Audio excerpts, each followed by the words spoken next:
wabarakatuh. Perkenalkan, nama saya Salsabila dari Prodi Statistika. Di sini saya akan mempresentasikan makalah saya yang berjudul Penerapan Model Discrete Time Logistik pada Kasus Pelanggan Telekomunikasi. Latar belakang, pada tahun 1972, terdapat model Cox-Hazard yang memiliki asumsi proporsional dari waktu ke waktu untuk setiap covariat yang digunakannya. Hal tersebut tidak realistis karena covariat yang mempengaruhi suatu kejadian tertentu tidak hanya dipengaruhi oleh time independent variable. Seperti halnya gaji setiap orang nilainya bisa berubah-ubah dari waktu ke waktu.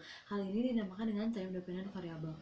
Oleh karena itu, pada tahun 1993, Singer dan Willett mengemukakan pendapatnya mengenai analisis survival waktu discrete dapat digunakan untuk dua keadaan covariat.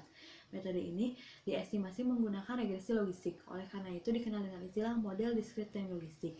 Data yang akan digunakan untuk penelitian ini merupakan data survival riwayat pelanggan perusahaan telco.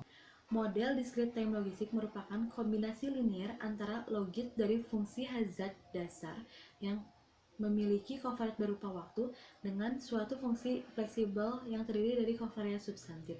Disajikan dalam persamaan 4 dan 5. Fungsi Hazard dari model ETL disajikan dalam persamaan 6 dan 7. Fungsi polinomial yang digunakan untuk menentukan covariat waktu yaitu model linear cubic spline. Dengan covariat waktunya disajikan dalam persamaan 8 dan setiap parameter dari model linear cubic spline ini diestimasi menggunakan metode penaksir kemungkinan maksimum dan iterasi Fisher scoring. Dalam menentukan knot atau titik gabung dilakukan secara trial dan error. Knot atau titik gabung yang dipilih merupakan knot yang meminimumkan nilai devian, sehingga untuk rumus deviansinya disajikan dalam persamaan 11.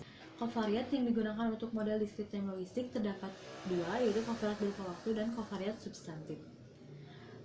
Untuk menentukan koefisien parameter dari model discrete time logistik, maka diperlukan fungsi kemungkinan maksimum. Terdiri dari dua bagian. Yang pertama, probabilitas dari individu yang mengalami kejadian pada periode waktu KJI di mana ia belum mengalami event baik sebelum ataupun setelah periode KJI, dan probabilitas individu yang tidak mengalami event pada periode waktu KJI atau individu tersebut individu yang tersensor. Sehingga fungsi log kemungkinannya disajikan dalam persamaan 16. Koefisien parameter dari model discrete time logistik diestimasi menggunakan metode kemungkinan maksimum dan iterasi Fisher scoring.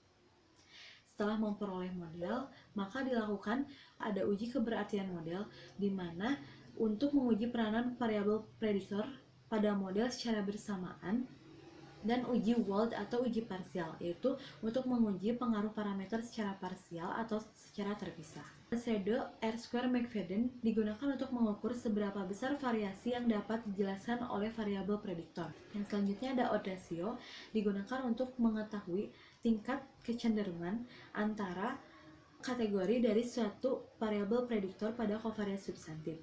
Odd ratio ini digunakan untuk menginterpretasi parameter dari covariat model discrete time logistik, disajikan dalam persamaan 20. Langkah pertama, kita harus menentukan covariat berupa waktu. Covariat berupa waktu ini diestimasi menggunakan model linear cubic spline. Kemudian, knot yang digunakan dilihat dari nilai deviasinya yang terkecil.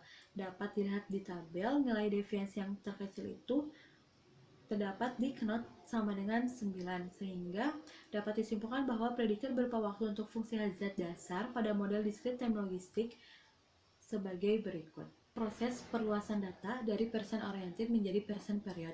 ID 9305 ini memiliki waktu survival selama 8 bulan, kemudian didiskretisasi berdasarkan periode bulan, sehingga data person periodnya menjadi sebagai berikut. Setelah dibuatkan struktur datanya, maka akan ditaksir parameter model discrete time logistik menggunakan regresi logistik yang didasarkan pada fungsi log kemungkinan maksimum dan menggunakan iterasi Fisher scoring. Sehingga model discrete time logistik pada data pelanggan telekomunikasi perusahaan telco sebagai berikut. Memperoleh model, maka kita akan melakukan uji keberartian model. Di sini statistik ujinya lebih besar dibanding dengan nilai kritis, sehingga dapat disimpulkan model cocok dengan covariat. Yang selanjutnya, uji parsial yang diberi tanda bintang merupakan tolakan 0, artinya ia mempengaruhi secara signifikan pada status pelanggan telekomunikasi. Nilai R-square-McFadden yang diperoleh yaitu 0,20866599 atau dibulatkan menjadi 0,21. Karena nilai pseudo R-square-McFadden berada di sekitar 0,2 sampai 0,4, maka dianggap sebagai nilai yang baik. Kemudian ini merupakan nilai dari odd ratio untuk setiap covariat substantif. Contoh interpretasinya sebagai berikut. Di sini menggunakan prediktor kategorik dari partner atau status perkawinan yang memiliki nilai audacious sebesar 0,59. Artinya, pelanggan telekomunikasi yang sudah menikah mempunyai risiko 0,59 kali mengalami kejadian churn dibandingkan dengan pelanggan telekomunikasi yang belum menikah. Dari penelitian ini dapat disimpulkan bahwa model discrete time logistik menjadi alternatif penyelesaian untuk menganalisis data struktural dengan berbagai kondisi covariat dan dicocokkan menggunakan regresi logistik dengan memperluas data person oriented menjadi person covariat. Dari hasil uji signifikasi parameter diperoleh bahwa covariat substansif yang mempengaruhi terjadinya kejadian churn pertama untuk informasi demografi adalah status perkawinan, untuk informasi akun pelanggan kontrak 1 tahun, 2 tahun, paperless billing, metode pembayaran menggunakan e-check dan melalui pos. Untuk layanan yang diberikan pelanggan terdiri dari multiple lines, online security, device protection, dan tech support. Untuk perusahaan telco dalam memperoleh pelanggan telekomunikasi hendaknya mempertimbangkan faktor-faktor yang mempengaruhi secara signifikan untuk terjadinya kejadian churn. Untuk penulis lain dalam melakukan pemodelan discrete time logistik dapat menambahkan covariat substantif yang bergantung terhadap waktu serta penggunaan fungsi polinomial lainnya dan melakukan estimasi Minnesota-Leap untuk mengetahui kapan rata-rata individu mengalami kejadian tertentu sebagai analisis lanjutan dari fungsi hazard dan fungsi survival. Sekian presentasi dari saya, mohon maaf apabila banyak kekurangan. Wassalamualaikum warahmatullahi wabarakatuh.